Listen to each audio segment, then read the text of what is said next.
Yun guys, what's up guys? So samahan niyo ako ngayon for today's video. Yan, check tayo ng motor. Dito tayo ngayon sa parang pinaka-container van na nakatambak yung mga motor. So tingin ko naging problema nito is walang marking. Pero tingin ko buo naman kasi may na-check na akong isa guys, ayan oh. May na-check na akong isa. Tsaka yung sa appearance niya mukhang bagong rewind lang to dito. Kasi ano, yung pinaka-foam ng ano sa termination is malinis pa. So yan guys, yan ang assignment ko ngayon. So wala tayong Meager insulation test ba. So tester lang gamit ko. Sana okay naman. So nagtingin kong problema rito is walang naging marking sila. Tinala siguro walang marking nakalagay kung okay or hindi.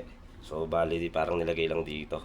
So yun yung assignment ko dahil tayo lang din naman ng technician to sa crusher. So at least kung magka-problema yung motor, at least alam ko na meron akong pwedeng pagkunan dito.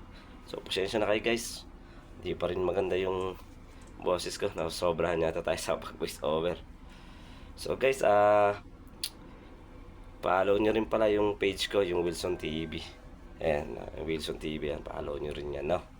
Tapos shoutout din pala kay Ronaldo Bondok at kay Juan Anos Tabaro, yan. Mga nakasama ko yan sa Pinas, mga nakatrabaho ko, mayroong magkaibang kumpanya.